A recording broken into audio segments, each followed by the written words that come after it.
Hello everyone, সালাম আলাইকুম। আশা করি আপনারা সকলে ভালো আছেন। প্রতিনিয়তের মতন আমি প্রতিনিয়ত যে ব্লগটা দেওয়ার কথা, সে রেগুলার ব্লগটা আমি আপনাদের দিতে পারতেছি না। সেটার কারণ হচ্ছে অনেক সময় ভিডিও করার মুডও থাকে না, অনেক সময় এই ভিডিওগুলো করার মূল উদ্দেশ্য হচ্ছে আমার নিজের অনেক সময় নিজের চিন্তন জীবনকে মানুষের সাথে উপভোগ করা। যে একজন ছেলে বেকার থাকলে কি অবস্থা হয়। সেম সব বৃষ্টি আসার মুহূর্তে আমি আমার ছাদের উপরে কুচার গাছ দেখলাম।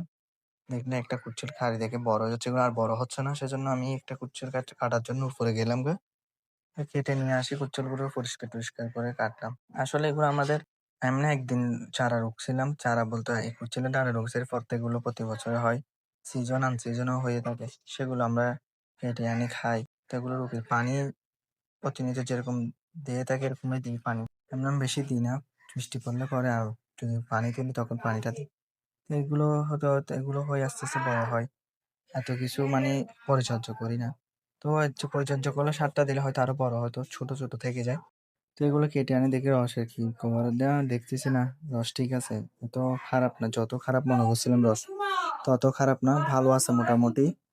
তো এগুলো আমি ভালো পরিষ্কার করে ছেঁচে করে ওগুলোকে আমি পরিষ্কার করে কেটে টেটে খেয়ে দেখলাম, না দেখি মিষ্টি মোটামুটি আছে, এত খারাপ না। তো এগুলো আমার লাইফের আমি আমার চেষ্টা করি আপনাদেরকে ছোট ছোট কিছু দেওয়া, ভিডিও দিয়ে জীবনে কিছু উপভোগ করার জন্য। তো আমার ভিডিওতে আমি নিজের জীবনে দৈনন্দিন জীবনে যা করি তা তুলে ধরি। যদি ভিডিওগুলো ভালো লাগে তাহলে লাইক, সাবস্ক্রাইব এবং চ্যানেলটা ফলো দিয়ে রাখবেন।